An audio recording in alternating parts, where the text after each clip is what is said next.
نحمدہ و نصلی علی رسولہ الکریم۔ قال تعالی فی مقام آخر ایام معدودات صدق اللہ العظیم و صدق رسول النبی الکریم۔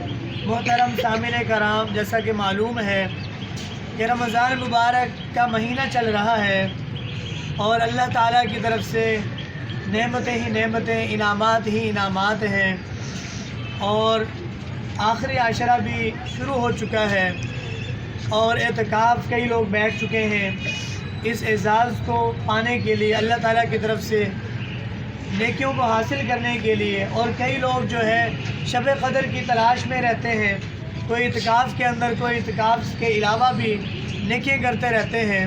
اللہ تعالیٰ سے دعا ہے اللہ تعالیٰ ہمیں بھی شب قدر جو ہے عطا کرے اور اس کا اجر و ثواب ہمیں بھی مل جائے۔ تو حضور صلی اللہ علیہ وسلم سے حضرت عائشہ صدیقہ رضی اللہ عنہا نے سوال کیا، اے اللہ کے نبی صلی اللہ علیہ وسلم، اگر میں شب قدر کو پالوں تو میں کیا کروں؟ اللہ سے کیا دعا مانگوں؟ حضور صلی اللہ علیہ وسلم نے ارشاد فرمایا، آپ یہ دعا پڑھو، اللہم انک عفو تحب العفو فاعف عنی۔ کیا دعا ہے؟ اللہم انک عفو تحب العفو فاعف عنی۔ اے اللہ، آپ بہت معاف کرنے والے ہیں اور معافی کو پسند کرتے ہیں، مجھے معاف فرما، اے اللہ مجھے معاف فرما۔ تو حضور صلی اللہ علیہ وسلم نے یہ دعا ارشاد فرمائی، اور ہمیں بھی ان راتوں کے اندر جو ہے یہ دعا کثرت سے پڑھنی چاہیے۔ یہ جو طاق راتیں ہیں، شب قدر کی جو راتیں کہلاتی ہیں، ان کے اندر اسی طرح یہ بتاتا چلوں، حضور صلی اللہ علیہ وسلم کے ارشاد کے مطابق آپ صلی اللہ علیہ وسلم نے ارشاد فرمایا کہ 4 لوگ ایسے ہیں کہ جن کی شب قدر میں بھی معافی نہیں ہے۔ یہ بات سمجھ میں آ رہی ہے؟ حضور صلی اللہ علیہ وسلم نے فرمایا 4 لوگ ایسے ہیں جن کی اس بخشش والی رات میں بھی بخشش نہیں ہو سکتی، جب تک وہ اللہ سے توبہ نہ کرے، جب تک وہ اللہ سے معافی نہ مانگ لے، ان کی معافی نہیں ہو سکتی۔ نمبر 1 پر فرمایا، من اشرک باللہ، جس نے اللہ کے ساتھ شرک کیا، اللہ کے ساتھ شریک ٹھہرایا، تو اس کی بھی اللہ توبہ قبول نہیں کرتے جب تک وہ شرک سے معافی نہ مانگ لے۔ جب تک جو ہے وہ اللہ سے معافی نہ مانگ لے، توبہ نہ کر لے، تو اللہ پاک اس رات بھی اس کی بخشش نہیں کرتے۔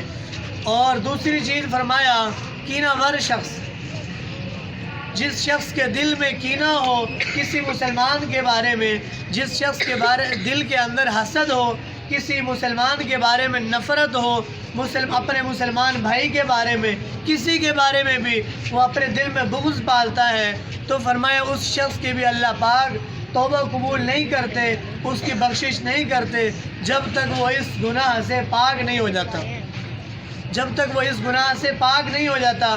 اور ایک اور عربی مقولہ ہے، فرمایا کہ حسد جو ہے گناہوں کو، حسد جو ہے نیکیوں کو ایسے کھا جاتا ہے، حسد نیکیوں کو ایسے کھا جاتا ہے جیسے جو ہے آگ لکڑی کو، جیسے آگ لکڑی کو جو ہے کھا جاتی ہے، بالکل اس کا خاتمہ کر دیتی ہے۔ اسی طرح فرمایا جو حسد ہے، جو بغض ہے، جو کینہ ہے، دل کے اندر کسی مسلمان کے بارے میں نفرت رکھنی ہے، وہ ایسے ہی ہے جیسے کہ آگ لکڑیوں کو کھا رہی ہے، کہ آپ کی نیکیاں ایسے ضائع ہو رہی ہیں۔ تو پھر اگر ہمارے دل میں کسی مسلمان کے بارے میں کینہ ہے، بغض ہے، نفرت ہے، تو پھر ہم بھی اللہ کی ناراضگی میں ہیں، اور معافی مانگیں اللہ سے، اور اپنے آپ کی اپنی بخشش کروائیں۔ تو پھر اللہ پاک کیا کہتے ہیں، ان کی بخشش نہیں ہو سکتی جب تک یہ معافی نہیں مانگ لیتے اس گناہ سے۔ اور تیسری چیز فرمایا، جو شراب کا عادی ہے، شراب کا جو عادی ہے، اس کی بھی اس رات بخشش نہیں ہو سکتی جب تک وہ اس گناہ سے پکی توبہ نہ کر لے۔ اگر وہ اس گناہ سے توبہ نہیں کرتا تو اللہ پاک اس کی بخشش نہیں کرتے، وگرنہ جو ہے اللہ کی بخشش عام ہے۔ اس رات اللہ پاک جو ہے ایک دفعہ ہی کہہ دینے پر اللہ پاک اس کو معاف کر دیں گے۔ اور اسی طرح چوتھا فرمایا، جس کی بخشش نہیں ہے اس رات میں، فرمایا ماں باپ کا نافرمان، ماں باپ کا جو نافرمان ہے اس رات میں اس کی بخشش نہیں ہے۔ تو بیٹا ہم کیا کریں؟ اس رات اور اسی طرح پورا سال ہم تہیہ کر لیں کہ ہم اپنے والدین کو راضی رکھیں.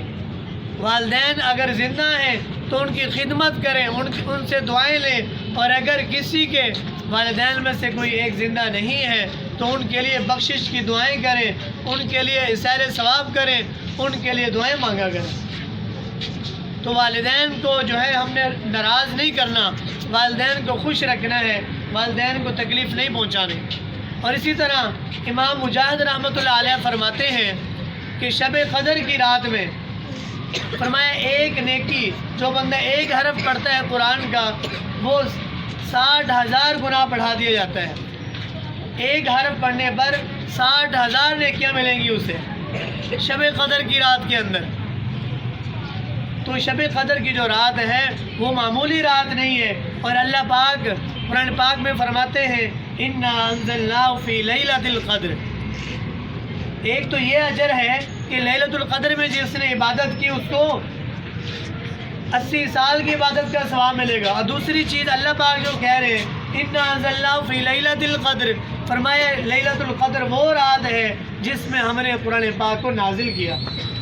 قرآن پاک جو ہے لوح محفوظ سے آسمان دنیا پر جو ایک دفعہ میں نازل ہوا وہ لیلۃ القدر میں نازل ہوا، لیلۃ القدر میں نازل ہوا.